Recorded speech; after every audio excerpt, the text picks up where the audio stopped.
Now, ANC NEC member Fikile Mbalula, who is also Transport Minister, says he's ready to take on the position once occupied by suspended Secretary General Ace Magashule. The SG's office is vacant after Magashule's suspension and the death of Deputy Secretary General Jessie Duarte. Mbalula joins me now in studio. Thank you for making time. Should I say incoming SG?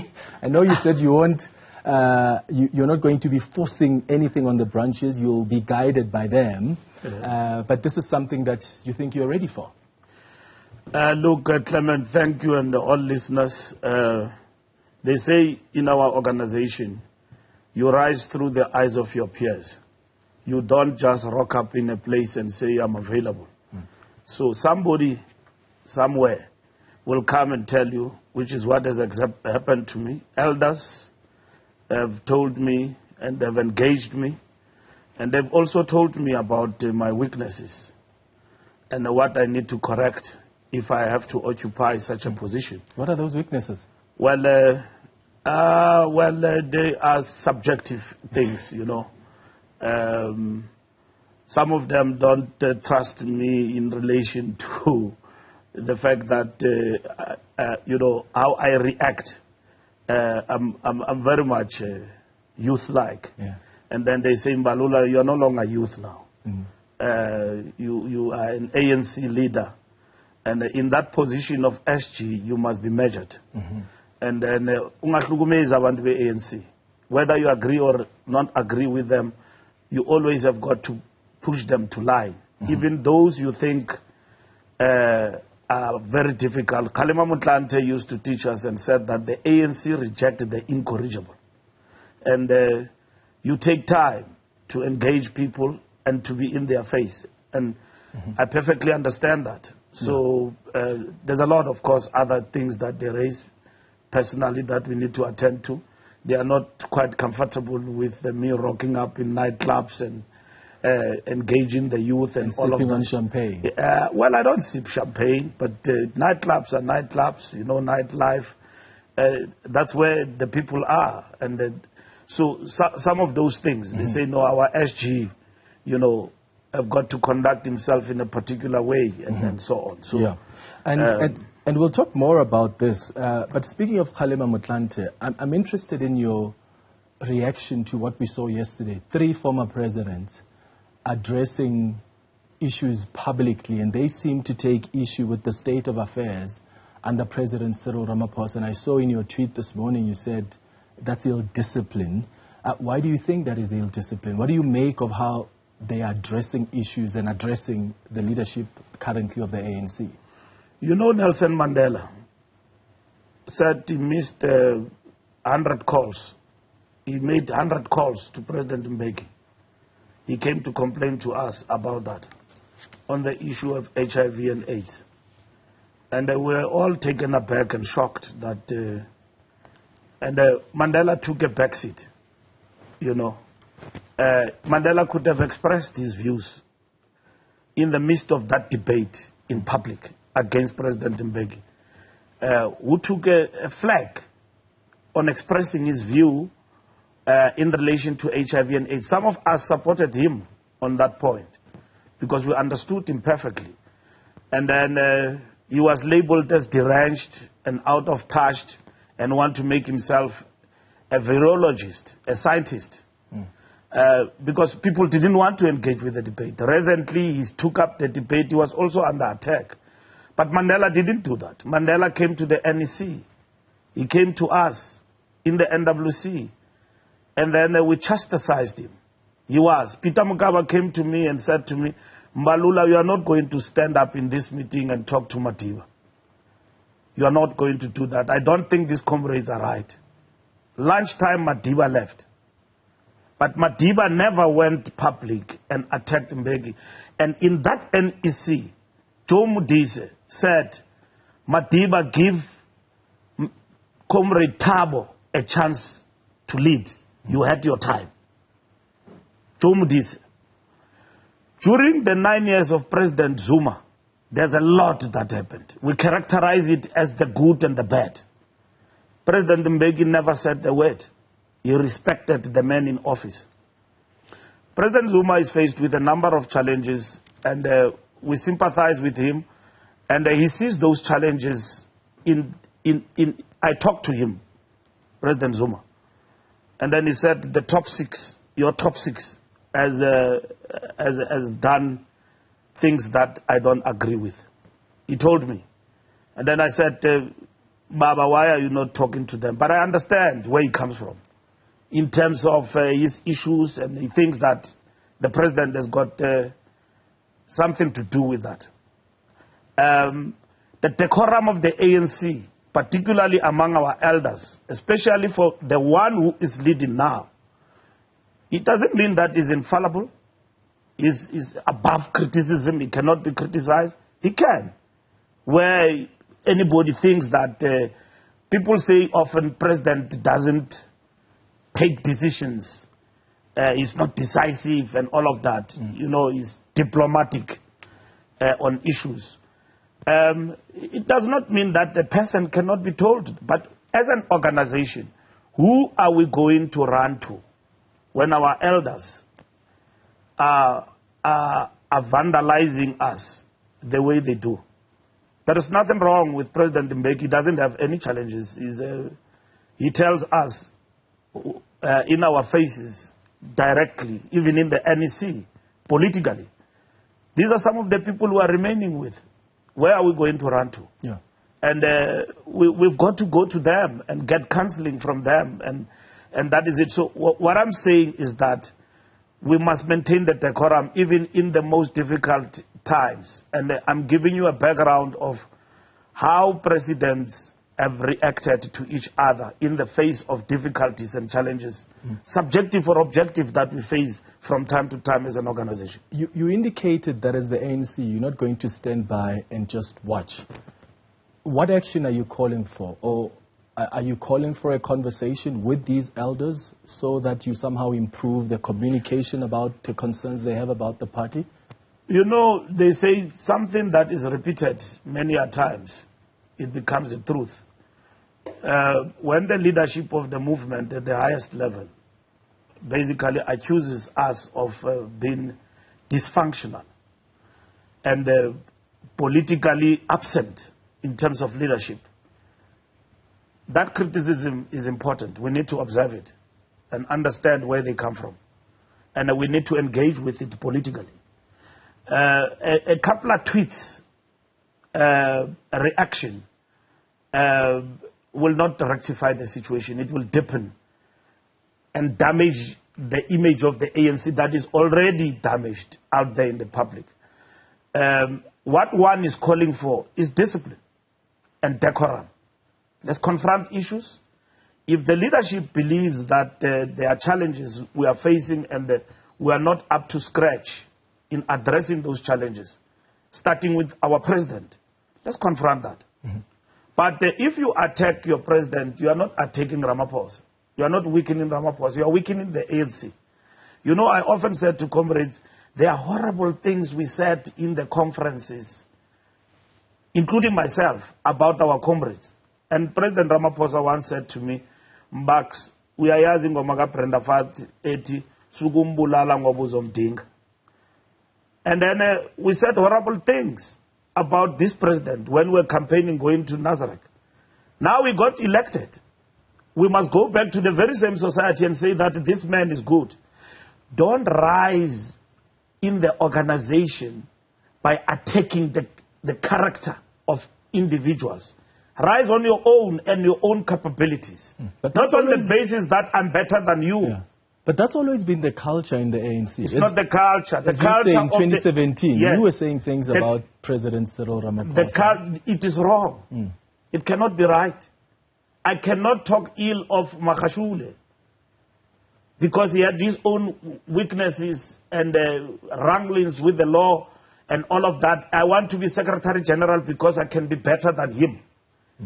It is the time and the moment that will define what I can offer in the position. I can be the worst or the better. But those who want me have said that you fit into this. That's why I couldn't say to you, I dreamt about it. My ancestors told me I'm going to be this. Mandela in the 40s said, I will lead the ANC. straight into the face of Uma. I didn't say that. Others said that also. But I am saying you rise through the eyes of your peers. It is them who then say to you, we will go to the branches and influence them to get this outcome because we believe you can offer something at this moment in terms of the movement. Do you think this is the time for you to come in as the Secretary General? You've tried it before in the past, campaigning and standing for the position. Do you think this is the time? Do you think the branches actually appreciate that, especially when we talk about the concept of generational mix? Look, at that time, the criticism for us standing was defined by ageism. Mbalula is young. He must come in as deputy to Gwede Mantashe. And I would have been Deputy Secretary General and probably Secretary General succeeded Mantashe. But the faction told me, no, it's either you are SG or nothing. And then I stood for that, right? And I was defeated. Readiness is not defined by pronouncements that you are ready. It's defined by time. Am I ready? Look, the ANC prepared us for this moment. We went through a rigorous process of preparation. So, can we handle this? Yes, we can. Not alone, with a collective. Do we have weaknesses? Yes, we do. As long as we are prepared to learn and get out of those weaknesses as quick as possible. And what will I do? I will work with the collective to give ANC stature at Luthuli House and make it a point that the president and his collective in government, they deliver on what we send them to do in government. And then we got Luthuli House with everything we've got. And we got the structures of our movement and marshaled them to action at all material times. What kind of collective do you think is needed for a time like this in the ANC? And I'm asking that because there are several people that are running for the position of Deputy President of the ANC. And I'm thinking, oh, so they think Cyril Ramaphosa is good enough to stand to stand for the second term, but they don't think David Mabuza is. Do you think David Mabuza, his time is up? No, I don't think anyone's time is up or whatever. It is the structures that decide. Anyone who still have got time to give to the movement can stand. President Ramaphosa, to me, is a transitional president. He's supposed to lead us in the renewal project. And he's got 2 years to do that. He suffered, and his collective, in the 6th administration, including the leadership of the ANC, a number of impediments, objectively so. And the chief amongst them, which never any of our leaders were ever confronted and collectives were confronted with, was COVID. The reality that it is COVID. And if he's given second term by the structures, it's not a given. If he's given second term, he will then complete what we would have started and wanted to achieve in terms of renewing the ANC. Like you say, today is going to speak about our response as government to the implementation of the state capture. That on its own, nobody has ever been confronted with that. State capture, which has been generated, among others, from our own ranks. And it's a very complex thing where you have to say something about your own comrade in terms of the missteps. That is why in our manifesto, when people gave us the mandate now, the 57%, we said it was the good and the bad. Right? And that is what we said when we went to the public.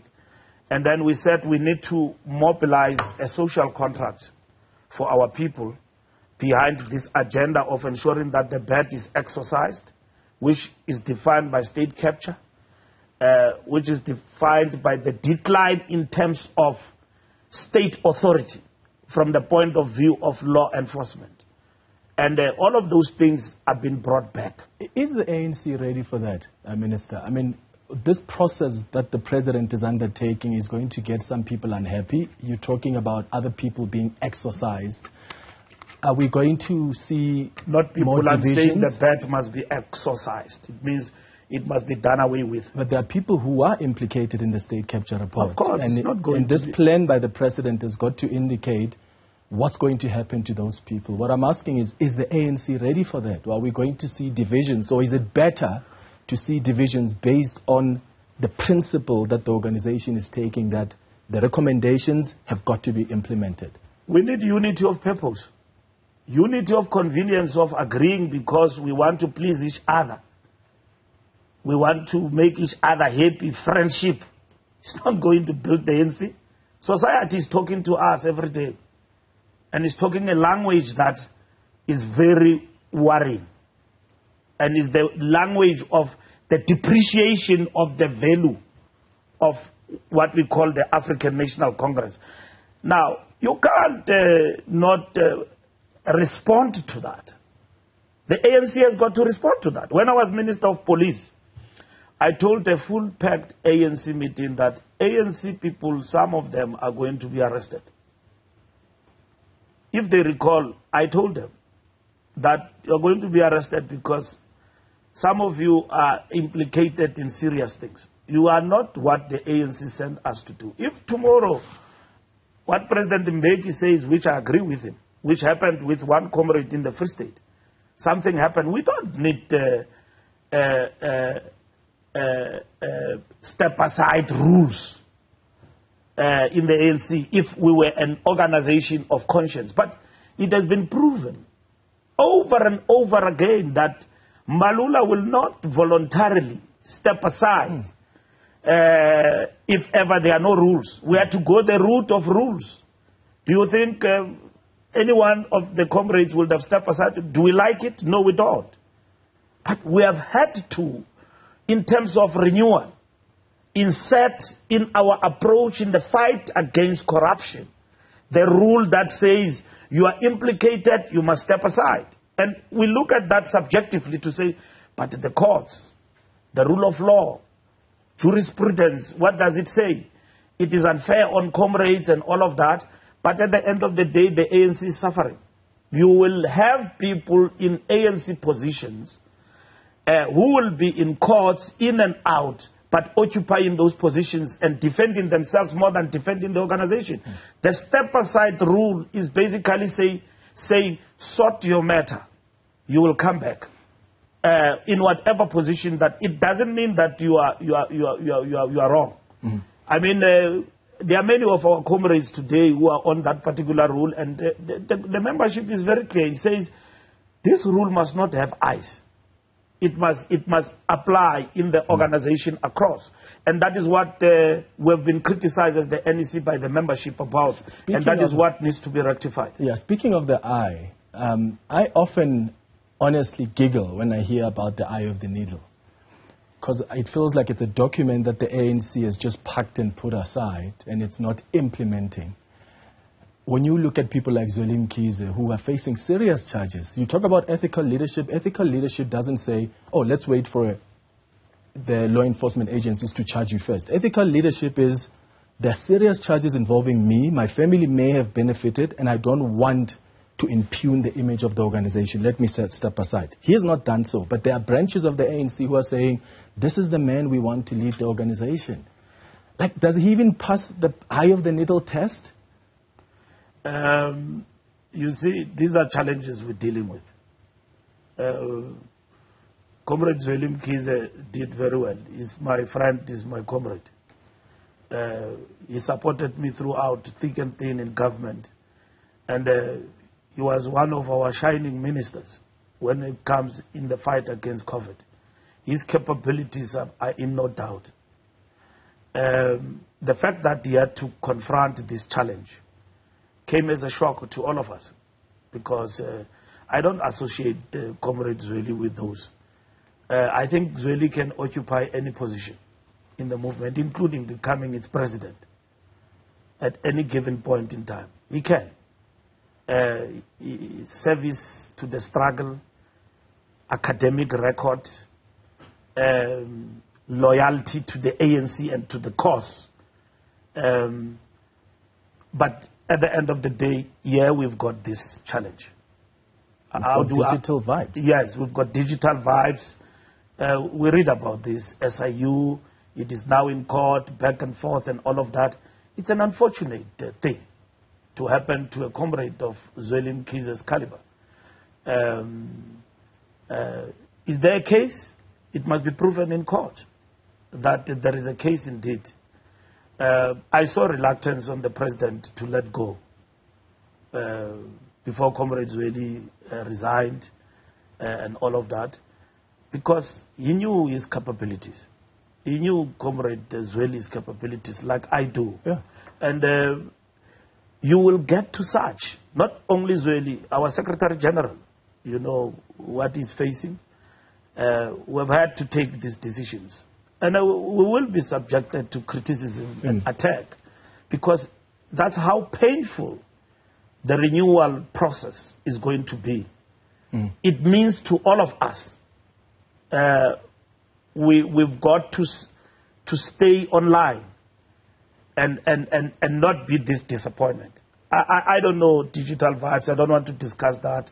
I don't want to discuss Comrade Zweli, except to say to you that I know him as a very capable leader. And there are many capable leaders. There are many capable leaders who also do wrong. Of course, I agree with you. And I think what Zweli Mkhize has done, he has not even denied that his family has benefited from the monies that are coming from the two characters who are very central to digital vibes. I mean, when you look at the reports, you see that even one of his properties was serviced by money from the central figures. So what I'm asking is, you talk about the ANC that is depreciating. If you're serious about renewal, if you're serious about being the strong movement, the broad church, as you've always called yourself, a person like that, is he the one that's going to pull you out of this depreciating state? Khalima Mutlante, as the Secretary General, always will say to us at Luthuli House, the young ones, whenever we are confronted with difficulties by a leader like this, you'll be guided by your conscience, which is what was emphasized by President Mbeki 2 days or a day ago. What does a conscience say to a leader when you're confronted with such? And President Mbeki makes an example about a leader in the Free State. I was part of that collective, of that comrade, when he took a decision to say, and he went on to be acquitted. So, look, that's why the ANC have had to take steps like step aside. Because Mbalula wouldn't step aside if he has done anything wrong. You know, Enoch Godongwana was a minister in President Zuma's cabinet. He was a deputy minister. Yeah. He was implicated in something about the pension and all of that. Yes. He stepped aside. He left government. Voluntarily went to President Zuma and said, hey, there is this thing, let me go. He went, fought that thing, came back clean, and sought himself out in relation to that party. Not a lot of your comrades like doing that. Yeah. And you talk about the conscience. As the ANC, though, that's not something you celebrate. I mean, look at Parliament. When you've got to vote, you don't say people must vote according to their conscience. You say, this is the party line, and this is what you follow. No, it's a party discipline. We subscribe to democratic centralism. And the decision of the higher structures and the collective must be respected. But how has that served us? Even when you don't agree with it. Chris Hani speaks to this matter, elaborate on it about the negotiations. But he says, I had to succumb to this thing of a negotiated political settlement path. Because in an organization and a movement like ours, your individual views do not matter when a collective has. But the problem is it hasn't served us as a nation. Look at Nkandla. The Nkandla report. The party line was, no, we don't want that. It was wrong. And then the Constitutional Court comes back and says, as Parliament, you failed in your constitutional duty to hold the executive. Of course, we learned from that. Bosasa. Look at Bosasa now. Yes. Bosasa in Parliament, there were MPs who said, let's investigate. Comrades of yours in Parliament, because of the party line, said no. Then they said, no, we can't touch that. And look at what Bosasa has done to this country. Yes. And we're finding out about it now. Clement, I agree with you that we have taken bad decisions. That is why we said the bad, the good and the bad. And the bad of part of what we did was things like Bosasa, was things like state capture. We have admitted on those. And we are on the path of correction. For society to believe in us and voted us and gave us 57% in itself was a warning to say that, pass up. If you don't, we still believe you can correct. You can self-correct. Now, are we going to sit in our collectives and, brush each other's egos?